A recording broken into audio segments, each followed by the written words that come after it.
సీరియల్లో సినిమాలో నటించాలనుకుంటున్నారా? అయితే వెంటనే మా యాక్టింగ్ స్కూల్లో జాయిన్ అవ్వండి. నమస్తే, welcome back to Suman TV. Present మనతో పాటు ఉన్నారు ఎడ్యుకేషన్ కన్సల్టెంట్ దుర్గశ్రీ గారు. నమస్తే మ్యామ్. నమస్కారం అండి. మేడం, ఇప్పుడు నేను అడిగే టాపిక్ కొంచెం అంటే ఫన్నీగా కూడా ఉండొచ్చు.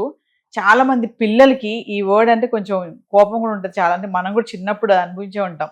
హోంవర్క్. అసలు ఆ హోంవర్క్ అంటే కొంతమందికి ఏంటంటే అబ్బాయి ఇది ఎవరు కనిపెట్టారు, ఒకసారి మనం మాట్లాడుకుంటూ ఉంటాం కొన్ని పదాల గురించి.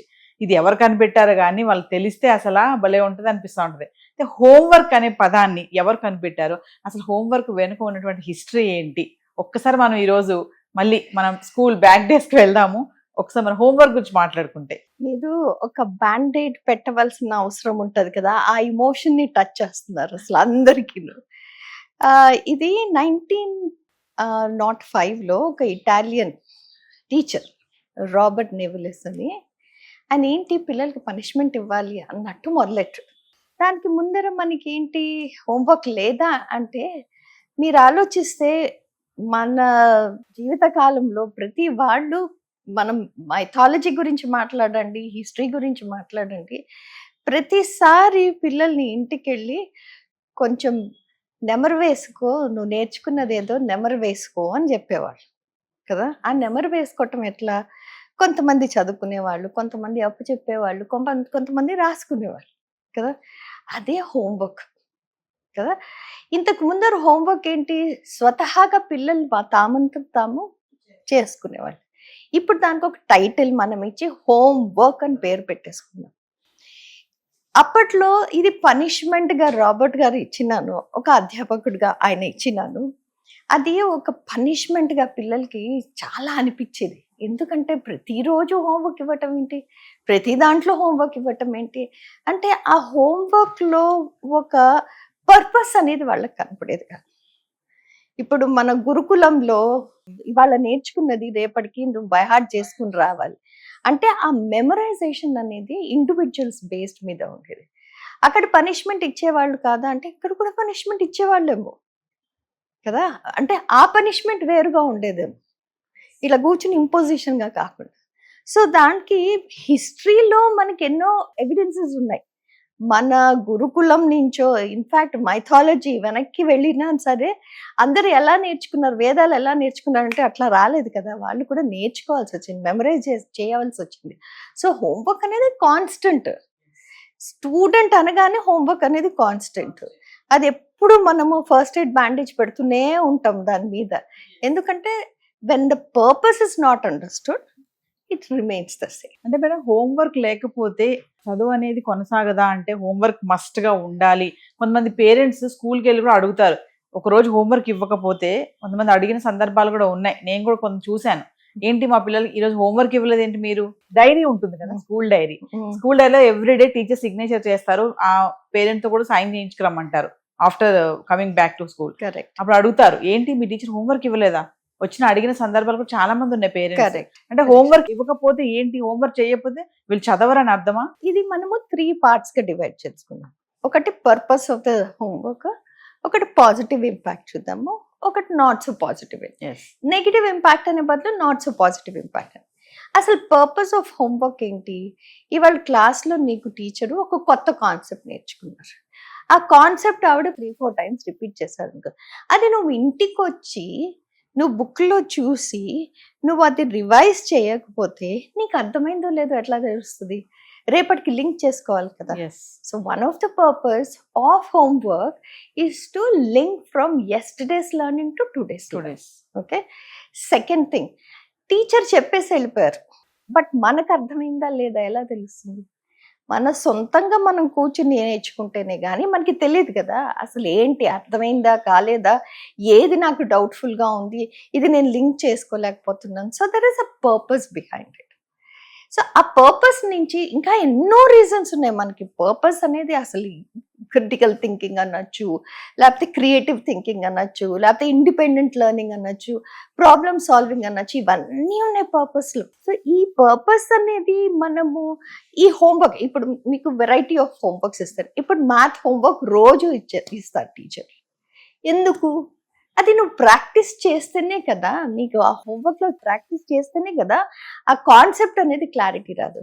అందులో ఏంటి మ్యాథమెటికల్ ఏంటి, it is all step wise process. Unit మర్చిపోతే సగం మార్కులు పోతాయి కదా, Yes. ఆన్సర్ సరిగ్గా రాకపోతే మార్కులని పోతాయి. నీ స్టెప్ వైజ్ ప్రాసెస్ కి మార్కులు ఇవ్వచ్చు, నీ ఆన్సర్ కరెక్ట్ కాకపోతే. సో ఇవన్నీ ఏంటి రెపిటేటివ్ లో మనం నేర్చుకుంటున్నాం. Yes. అది ఇంగ్లీష్ లో అనుకోండి ఆర్ ఎనీ లాంగ్వేజ్ అనుకోండి. ఒక టీచర్ అంటారు నువ్వు కాంప్రిహెన్షన్ చేసుకుని అంటారు, ఒకళ్ళు కాంపోజిషన్ రాయమంటారు. కాంప్రిహెన్షన్ కి కాంపోజిషన్ కి ఎంత డిఫరెన్స్ ఉంది కదా. కాంపోజిషన్ అంటే నేను చాలా ఆలోచించాలి, ఆలోచించి ఏంటి నేను ఏమేమి రాయాలి, ఫస్ట్ పారాలో ఏం రాయాలి, సెకండ్ పారాలో ఏం రాయాలి, నేనే ఆలోచించుకోవాలి కదా. కాంప్రిహెన్షన్ లో నా ముందర ఉన్నది నేను ఆ డేటా చదవగలుగుతున్నానా లేదా. So there are differences in it. So the purpose of homework is very different. దీని నుంచి మనం పాజిటివ్ ఇంపాక్ట్స్ చూద్దాం. పాజిటివ్ ఇంపాక్ట్ మనం ఇప్పుడే అనుకున్నాం కదా, క్రిటికల్ థింకింగ్, కమ్యూనికేషన్ అనేది ఇంప్రూవ్ అవుతుంది. ఎలా కమ్యూనికేషన్ అనేది నేను రాసి మీకు చూపించాలి కదా, am I not communicating with you. ఇలానే కాకుండా క్రిటికల్ థింకింగ్, డేటా అనాలిసిస్ చేయాలి. ఇప్పుడు చిన్నవే మ్యాప్ పాయింటింగ్ ఉంది, మీరు నాకు గూగుల్ మ్యాప్ పంపించారు, నేను అది అనలైజ్ చేసుకునే నేర్పడటం నాకు రావాలి కదా. అది ఎట్లా వస్తుంది, ఇండివిజువల్గా నేను చేస్తూనే వస్తుంది. కాకపోతే there are negative impacts also. Yes. ఎందుకంటే కొంతమంది టీచర్లు ఇంపోజిషన్ ఇస్తారు, ఒకసారి 100 సార్లు రాసేసుకునిరా అంటే Yes, I will not talk in the class room, అది 100 సార్లు రాయమని చెప్పి. నేను ఫోటో కాపీ చేయొచ్చా, నేను టైప్ చేయొచ్చా, నేను కార్బన్ కాపీ పెట్టి రాయొచ్చా, ఇవన్నీ వస్తాయి. మళ్ళీ టీచర్ ఏమంటది, ఇవన్నీ నీట్గా ఉండాలి. మనం చూస్తే అది ఒక చోట మొదలెట్టి అప్పుడు అనేవాళ్ళం కదా, ఇక్కడి నుంచి బాంబే టు గోవా వెళ్తుంది అని, అట్లా వెళ్ళిపోతుంటాయి. అలాంటి వాటికి నెగిటివ్ ఇంపాక్ట్ అనేది డెఫినెట్గా వస్తుంది కదా. కొన్నిసార్లు మీరు ఇందాక అన్నారు కదా ఎక్కువ హోంవర్క్ ఇస్తారు, what's the purpose of it. అంత హోంవర్క్ నేను రాయక్కర్లేదు. ఇంకోటి నాకు అస్సలు నచ్చింది, క్వశ్చన్ టెక్స్ట్ బుక్ లో ఉంది, ఆన్సర్ టెక్స్ట్ బుక్ లోనే ఉంది, the so called text book. నేను అదే నోట్ బుక్ లో ఎందుకు రాయాలి కదా, 3 సార్లు అదే ఆన్సర్ రాయాలి అంటే ఏంటి, నేను ఒక రోబోలోగా బై హార్ట్ చేసేసిన ఫీలింగ్ వస్తుంది. So there are certain negative impacts. But if the teacher is very intelligent, ఒక క్రియేటివ్ గా, ఒక థింకింగ్ ప్రాసెస్ లో, ఒక ప్రాబ్లమ్ సాల్వింగ్ ప్రాసెస్ లో, ప్రెజెంటేషన్ మీద వర్క్ చేయటం, అలాంటి హోంవర్క్ చేస్తే ఇట్స్ సో మచ్ ఫన్ కదా. అప్పుడు హోంవర్క్ ఒక టెన్షన్ లాగా అనిపించదు, స్ట్రెస్ గా అనిపించదు. We all enjoy our homework అనిపిస్తుంది. సో మనం ఫైనల్లీ ఒక్కసారి పిల్లలకి, కొంతమంది పిల్లలు ఇప్పటికీ కూడా హోంవర్క్ అంటే ఒక బర్డెన్ లాగా ఫీల్ అవుతూ ఉంటారు. అయ్యో నేను హోంవర్క్ చేయలేదని టెన్షన్ పడిపోతూ ఉంటారు. నేను హోంవర్క్ చేయకపోతే ఈ రోజు నన్ను క్లాస్లో నిలబెడతారేమో, టీచర్ నన్ను క్లాస్కి రానివ్వరేమో. చాలా మూవీస్ లో కూడా చూస్తూ ఉంటాం, హోంవర్క్ చేయకపోతే బయట నుంచి పెడతారు, నిల్ డౌన్ చేయిస్తూ ఉంటారు.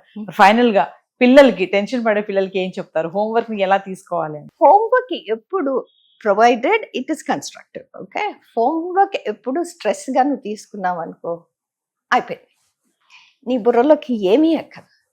కానీ అదే హోంవర్క్ టీచర్ ఎందుకు ఇచ్చారు నాకు, నేను అది రీవిజిట్ చేయాలి, రీవ్యూ చేయాలి, రీవిజన్ చేయాలి అంటే ఏంటి, దాంట్లో ఉంది రివిజన్, రీవిజన్, నేను చూడాలి మళ్ళీ.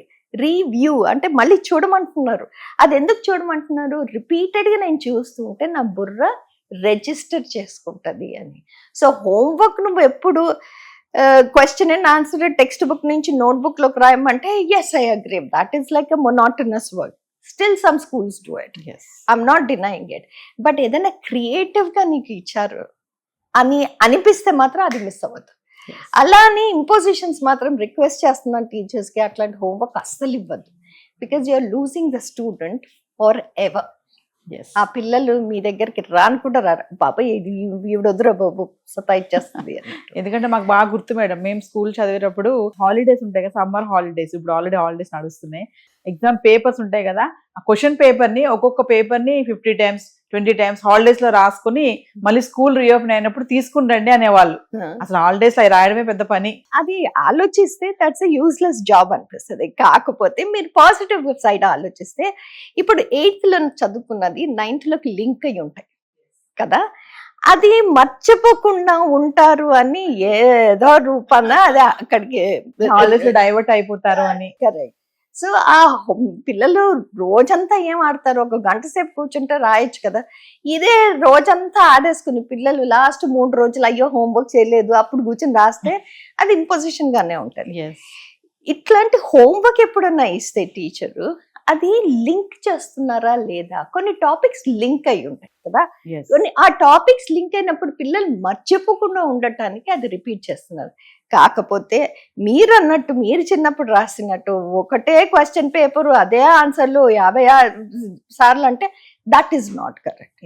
సో ఏదో ఒకటి topics which are linking. Okay, నువ్వు ఇప్పుడు మీరు ఆ క్వశ్చన్ పేపరే తీసుకోండి, ఆ క్వశ్చన్ పేపర్ నుంచి ఈ టాపిక్ ఏమేమి క్వశ్చన్స్ ఉన్నాయో తీసి రాయండి అన్నారు అనుకో, దాట్ ఈస్ అగైన్ థింకింగ్. మొత్తం రాయమనే బదులు ఆలోచించండి ఏమేమి క్వశ్చన్స్ ఉన్నాయో ఈ టాపిక్ ప్రకారము అంటే అప్పుడు దట్ ఈస్ సంథింగ్ ఇండివిజువల్లీ. ఓ ఈ టాపిక్ ఉంది కదా నేను మీతో డిస్కస్ కూడా చేయొచ్చు. నవీనా మీరు రాసారా, నాకు తెలియట్లేదు, నాకు 3 క్వశ్చన్లు వచ్చినాయి, మీకు 4 క్వశ్చన్ ఎట్లా వచ్చినాయి, ఏ క్వశ్చన్ అది. So there is conversation going. Yes. అట్లాంటివి నేను ఇట్ హెల్ప్స్ అని చెప్తాను. సో పిల్లలు ఎప్పుడు స్ట్రెస్ అనేది ఫీల్ అవుతారు, పిల్లల కంటే తల్లులకే హోంవర్క్ చేసావా చేసావా. Okay madam, thank you. Homework ఒకసారి మళ్ళీ గుర్తు చేసుకున్నాం, మనం గుర్తు చేసాం కూడా ఒకసారి. Thank you ma'am. Thank you.